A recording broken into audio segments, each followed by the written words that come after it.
পরিসংখ্যানের অর্থাৎ তোমাদের যে গণিত বইয়ের তথ্য উপাত্তের একটা অধ্যায় আছে, কত অধ্যায়, কত 11।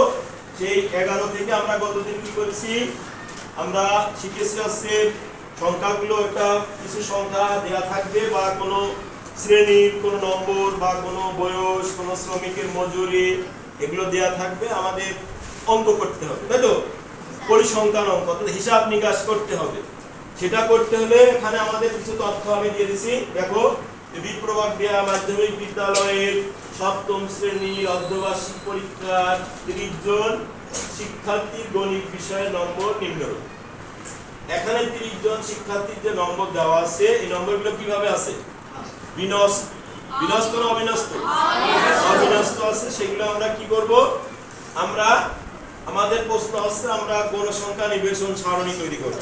সেটা পরীক্ষায় তোমাদের গণসংখ্যা নিবেশন সারণী হতে পারে, বা হচ্ছে গিয়ে তোমার তালিকাও তৈরি করতে হতে পারে, চার্ট তৈরি করতে হতে পারে, এরকম থাকতে পারে। এখানে আমার একটা প্রশ্ন হচ্ছে যে বিপ্রবাগিয়া মাধ্যমিক বিদ্যালয়ের সপ্তম শ্রেণীর অর্ধবার্ষিক পরীক্ষা 30 জন শিক্ষার্থীর গণিত বিষয়ের নম্বর নিম্নরূপ। আমরা উপযুক্ত শ্রেণী ব্যাপ্তি নিয়ে নিম্নে সারণী তৈরি করব বা গণসংখ্যা নিবেশন সারণী তৈরি করব। আমরা এটা করতে হলে আমাদের প্রথমে কি করতে হবে, একটা পরিসর নির্ণয় করতে হবে। পরিসরটা কি করব, সূত্র আছে সর্বোচ্চ সংখ্যা যোগ সর্বোচ্চ সংখ্যা বিয়োগ সর্বনিম্ন সংখ্যা যোগ 1। তাহলে আমরা সেটা লিখি যে সর্বোচ্চ সংখ্যা কত, আমাদের এখানে 80 আছে। এই 80টা হচ্ছে আমাদের সবচেয়ে বড় সংখ্যা। তারপরে কত আছে, সর্বনিম্ন সংখ্যা দেখো পাশে আছে 20, তাই তো? এটা আমরা মাইনাস করলাম, তারপর যোগ 1। এটা কিন্তু সূত্র, সর্বোচ্চ সংখ্যা বিয়োগ সর্বনিম্ন সংখ্যা যোগ 1। তাহলে 80 থেকে 20 যদি বাদ দিই কত হয়? 60। 60 এর যোগ 1 কত হলো? 61। 61 আমরা পরিসর পাইলাম। পরীক্ষায় যদি কতি আসে যে পরিসর তৈরি করো, তখন তোমরা এই পর্যন্ত করলেই হয়ে গেল। এখন যদি বলে যে উপযুক্ত শ্রেণী ব্যাপ্তি নিয়ে সারণী তৈরি করো, তখন আমরা কি করব, আমরা লিখে নিচ্ছি শ্রেণী ব্যাপ্তি 10 নিয়ে আমরা শ্রেণী সংখ্যা বের করি বা করব। এখন এই সংখ্যাকে আমি 61 কে 10 দিয়ে ভাগ করে কত হয়েছে? 6.1। তাহলে এইটা কিন্তু 6.1, যখনই আমাদের দশমিক আসবে তখন আমাদের সেটা পূর্ণ সংখ্যা করতে হবে, এটা কিন্তু নিয়ম। আর 6.1 আছে, আমাদের শ্রেণী সংখ্যা কত হবে? 7। এখানে যদি ডাইরেক্টলি 6 আসতো তাহলে শ্রেণী সংখ্যা 6ই হতো, কিন্তু আমাদের দশমিক আসছে 1। এখানে যদি 6.9 আসতো তাহলেও কিন্তু আমার শ্রেণী সংখ্যা কত হতো? 7।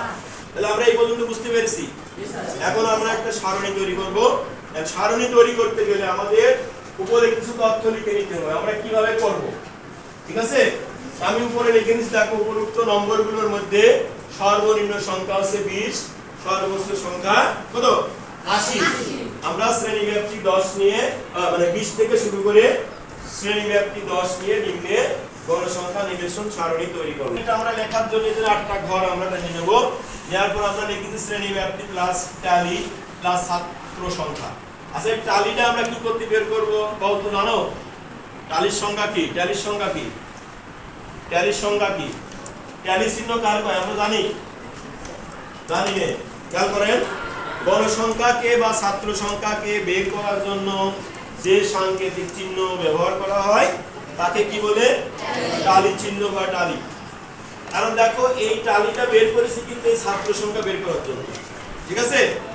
এখন আমরা এই যে শ্রেণী ব্যাপ্তিগুলো, যেহেতু শ্রেণী ব্যাপ্তি কত ধরেছি? 10, এর কারণে ব্যবধানটা 10 হতে গেলে আমরা কি আছে 20, 21, 22, 23, 24, 25, 26, 27, 28, 29, 29 পর্যন্ত গেলে আমার শ্রেণী ব্যাপ্তি 10 আছে। তাহলে আমরা সেই ব্যবধান করলাম 20 থেকে 29, 30 থেকে 39, 40 থেকে 49, 50 থেকে 59, 60 থেকে 69, 70 থেকে 79, 80 থেকে কত? 89।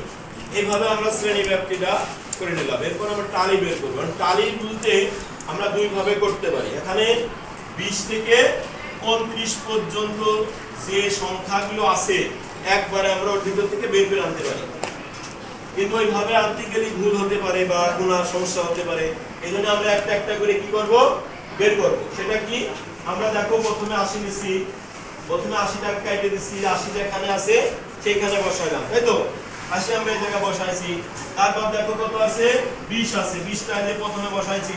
এরকম করতে করতে আমরা প্রত্যেক ঘরে এক একটা করে সংখ্যা কেটে দেব আর এখানে বসাবো, যাতে আমাদের ভুলের সম্ভাবনা কম থাকে। এখন যখনই এই যে রণ্যমান সংখ্যা বলা হয় এটা, এই সংখ্যাটা যখন 4 হয়ে যাবে, পরবর্তী সংখ্যা যখন 5টা আমরা লিখব, তখন এই ঘরটা আরো করে লিখতে হবে সংখ্যাটা। সেই ক্ষেত্রে আমরা লিখেছি। তাহলে আমরা কি করলাম, 20 থেকে 29 পর্যন্ত আমরা এখানে টালি পাইছি কয়টা, 4টা। 30 থেকে 39 পর্যন্ত কয়টা পাইছি, 4টা। 40 থেকে 49 পর্যন্ত কয়টা পাইছি, 5টা। 50 থেকে 59 পর্যন্ত পাইছি 9টা। 60 থেকে 69 পর্যন্ত পাইছি 4টা। 70 থেকে 79 পর্যন্ত পাইছি 3টা। 80 থেকে 89 পর্যন্ত পাইছি 1টা।